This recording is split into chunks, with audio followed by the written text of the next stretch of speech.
Pero la presión de López Aliaga ha sido, quiero que funcionen ya.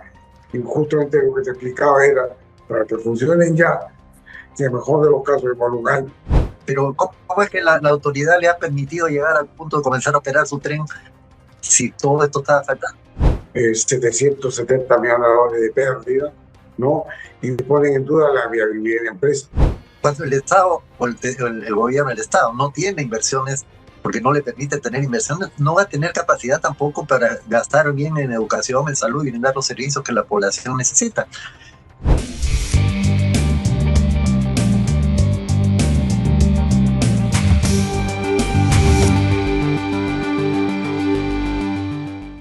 Hola, bienvenidos a una nueva edición de Causa y Efecto.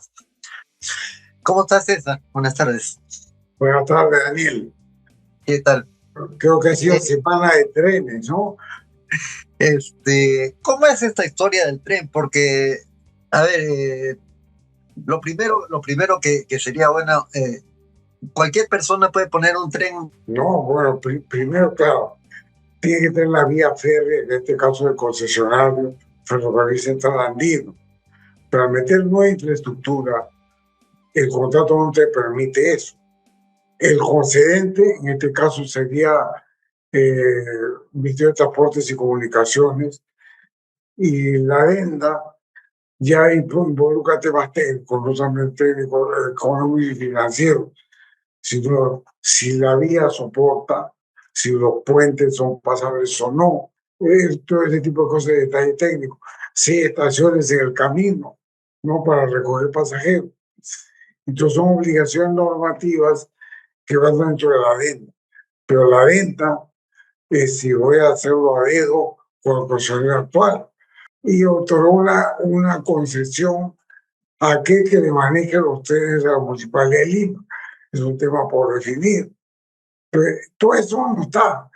Entonces, López Aliaga lo quería desde empezar a operar y había mucha presión sobre el ministro de Transporte.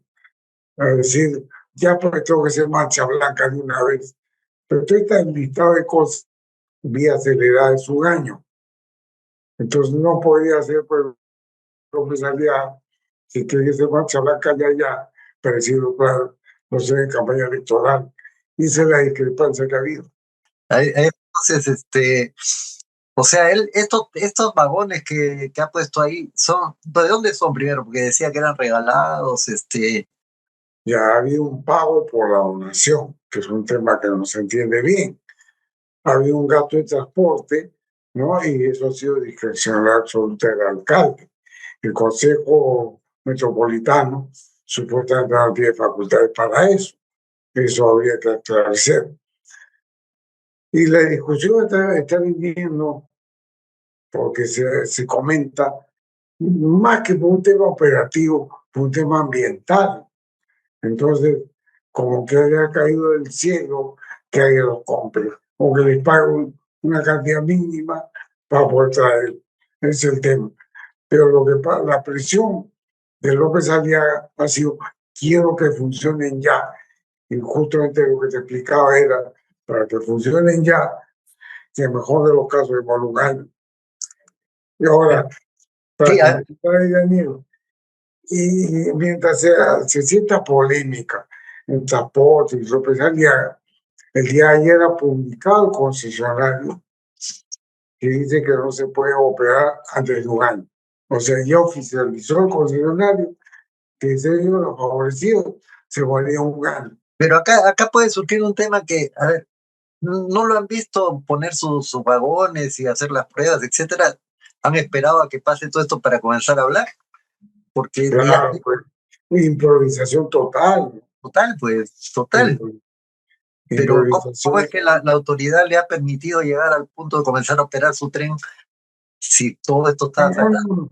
Lo único que ha hecho es embarcar de modo que Ferrocarril Central Andino llevarlos al Parque La Muralla. Eso es lo que se ha hecho. En el camino se descargó un vagón se descargó. Se Entonces, descarriló. pero a mí lo que me llama la atención y tiene que ver ya con la elección electoral. Primero, el ánimo de decir que me paso por encima, no me Exacto. someto a la regla. Pero yo creo que por todo lo que he dicho en prensa, él tiene ya un aparato que lo usa, un aparato mediático de vocería que lo usan en campaña. Ha aparecido vocero, Renzo Arellano, que es parte de los regidores de la Municipalidad de Lima, Norma Ayala, Patricia Chirino. Pero pero debería haber un plan, ¿no es cierto?, de ese desarrollo.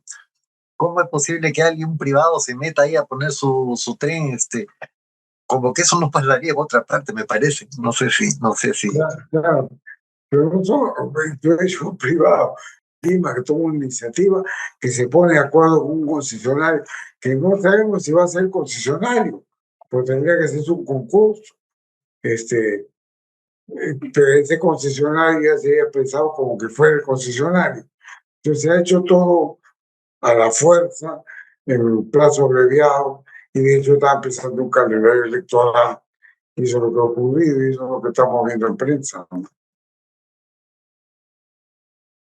Y López Aliaga se perfila como en este momento tal vez estaría primero si hubiera encuestas, ¿no? Por lo menos es el más conocido, supongo. Bueno, y el gran despliegue mediático que tiene Claro, claro. ayuda, ¿no? O sea, ya está siendo conocido a nivel nacional. Otra cosa eran las preferencias, pero es un aparato bien importante de despliegue que creo que ningún partido lo tiene. El de Filibuster creo que lo ha arrasado Filibuster en llegada, ¿no? Filibuster tiene su programa de televisión, pero en el caso de López Aliaga ha tenido a Huila como aliado, digamos, ha tenido a varios diarios. Entonces, tiene un aparato mediático bastante potente, ¿ah? Y eso es importante en la campaña. La influencia que pueden tener los medios es enorme. Pueden hacer ganar o perder elecciones, ¿ah? Sí, hay que tener cuidado con eso, porque de otra manera se introduce en la mente de la gente la idea de que es el Salvador y tiene que ser. El gobierno mismo dejó en solitario al ministro de Transportes, ¿ah?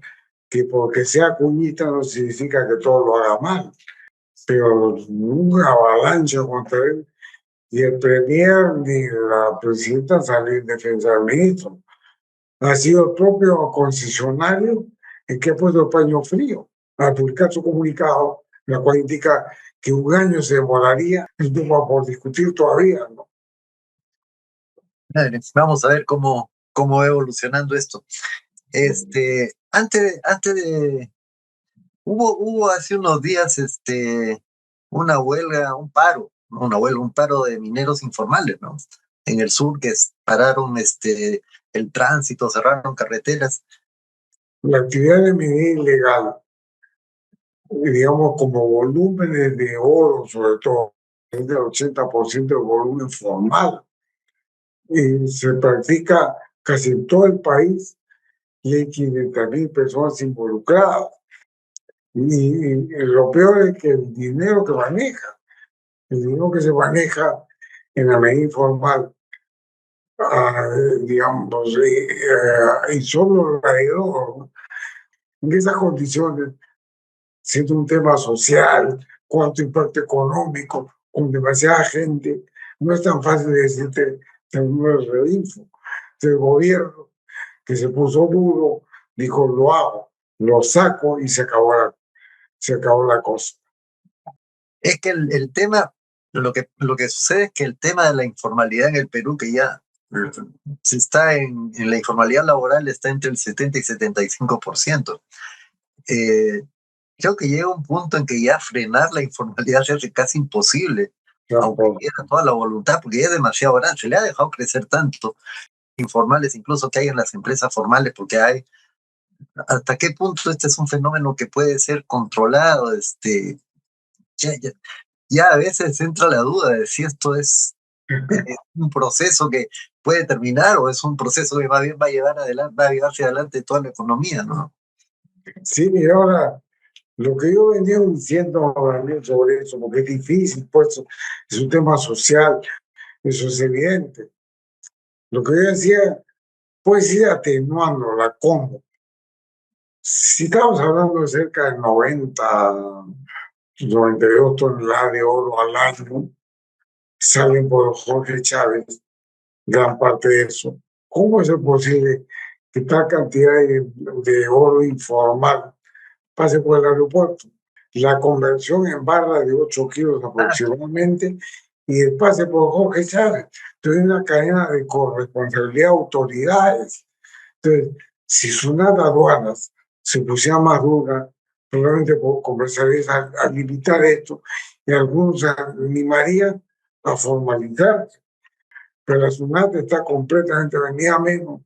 Y hace unas semanas hablábamos, ¿quién se queda con la SUNAT? Yo no lo sé. Antes sabíamos que era Manuel Estela, o Adrián Revilla, o Sandro Fuentes, o Beatriz Benítez, si quiere, pero no sabemos quién es.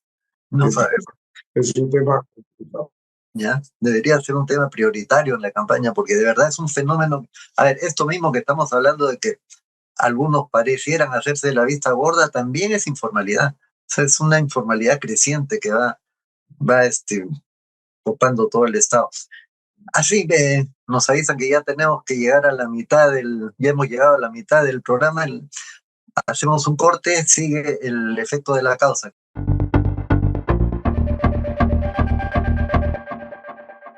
El efecto de la causa de la semana fue tratar el tema del gasoducto, eventos que ha habido esta semana, tanto en Cusco como en Lima.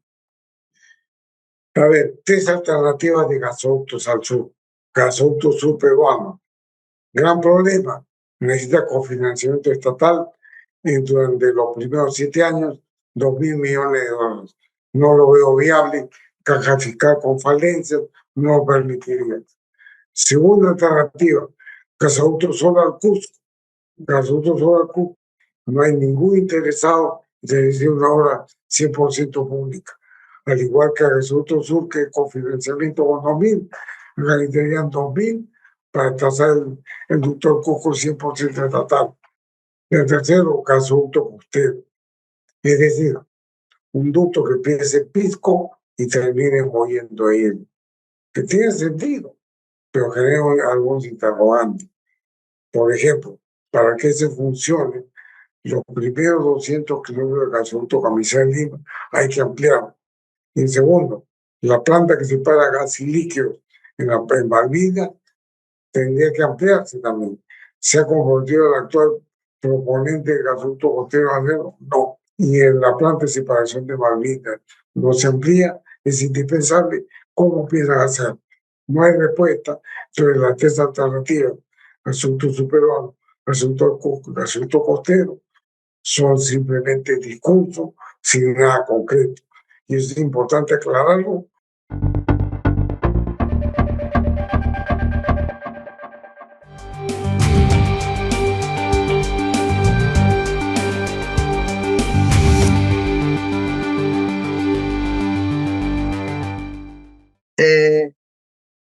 Estamos hablando otra vez de Petroperú. ¿Qué novedades hay acerca de eso, César?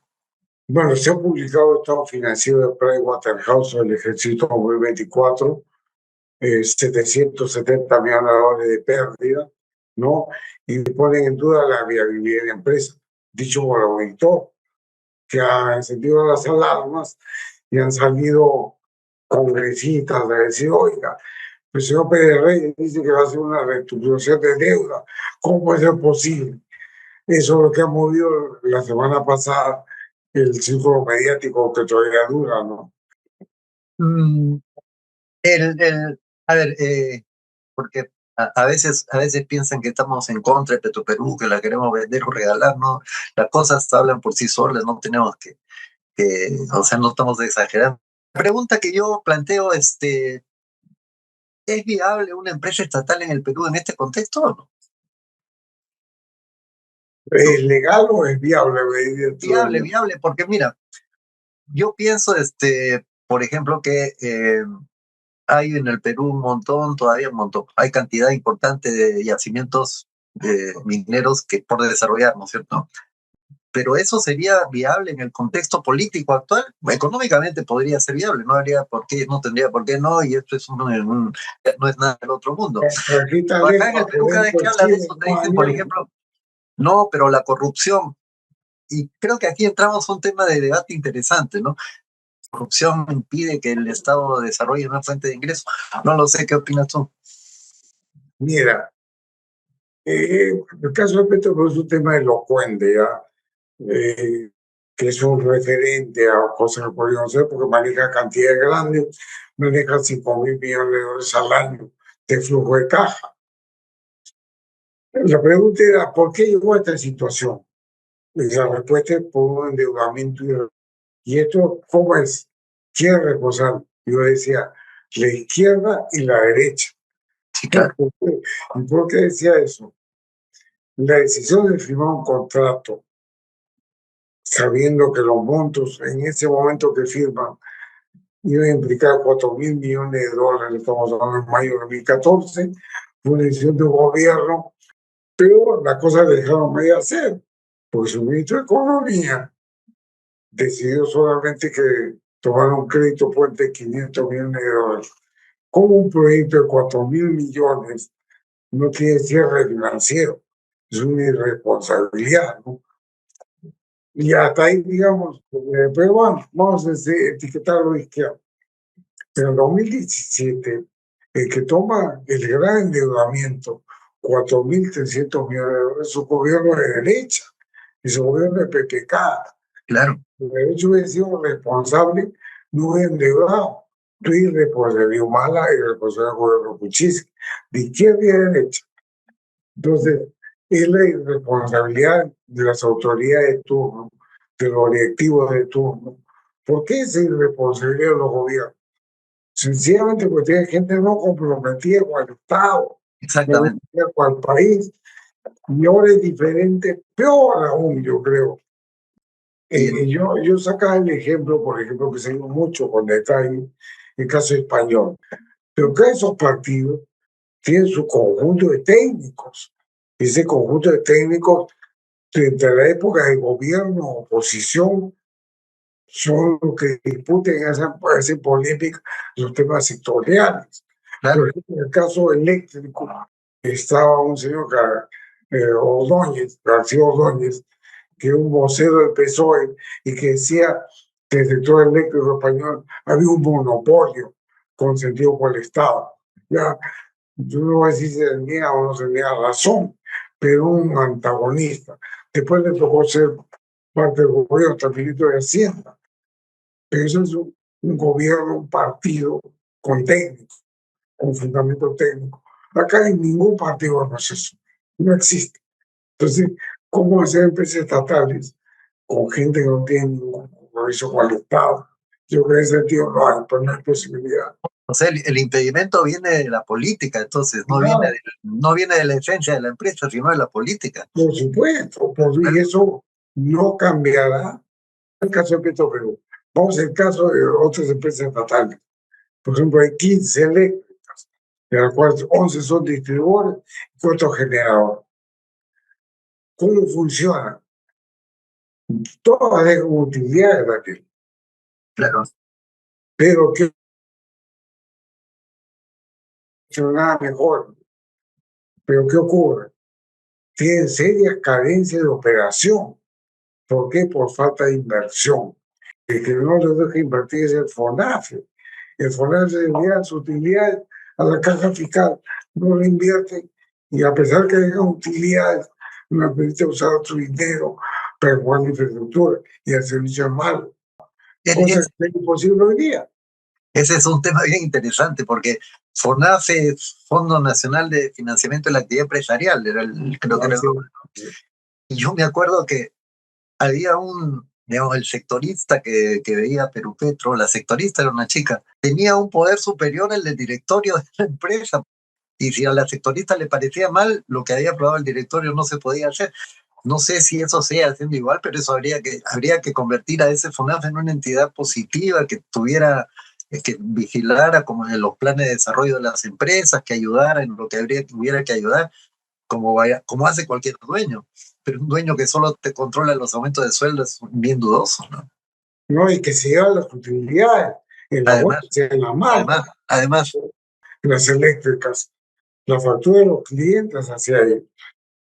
Pero cerrar el año los obligaron a que las utilidades que tenían se endeudaran para que le dieran utilidades a la caja fiscal.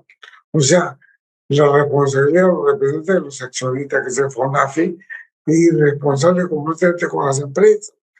Y eso también es una carencia o una visión miope del BEF, que es parte del Estado. Eso es otra razón para que fracase empresas estatales. Sí, yo te planteo por qué tenía esta idea que te comenté.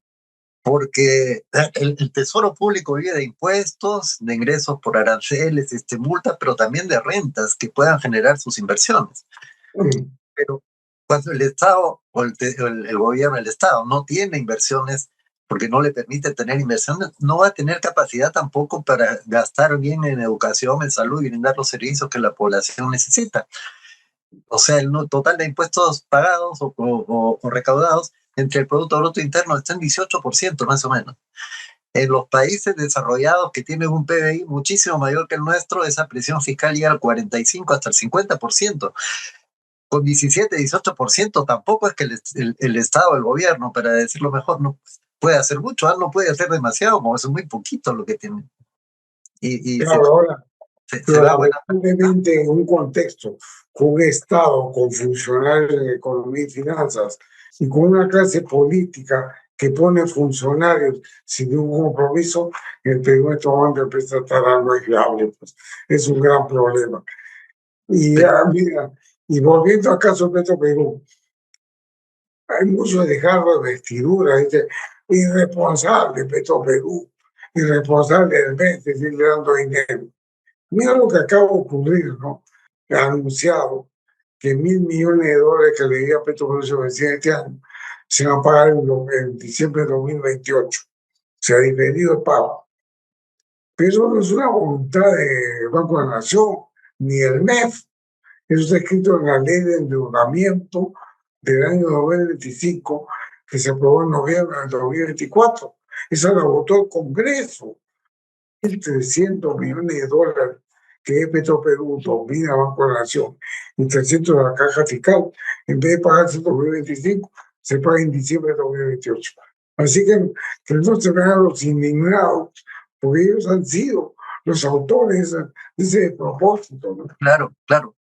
Tenemos que seguir tratando estos temas, César, porque temas como la informalidad, la recaudación fiscal, las empresas, en la discusión política que se viene a propósito de las elecciones.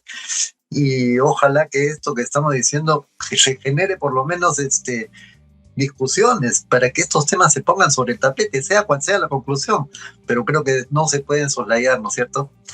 Un tema adicional, Daniel, que acaba de salir la semana pasada, el colega abogado de Arequipa, porque todos estos apoyos a Petro Perú que empezaron con Kuczynski, han dicho que todo esto se ha dado por decreto de urgencia y dice que no se cumplían las condiciones para hacerlo por decreto de urgencia. Y ha presentado la inconstitucionalidad los decretos de urgencia que da aumento o apoyo a Petro Perú. Entonces es un tema que también amerita discutirse, porque alegremente no puede ser el decreto de urgencia permite la Constitución que aparentemente han sido excedidos. Y eso también es un tema para el debate. Perfecto, César. Muy bien. Así hemos llegado al final de esta edición de Causa y Efecto. Nos vemos entonces la próxima semana con más temas de discusión, debate y de interés general. Nos vemos. Chao.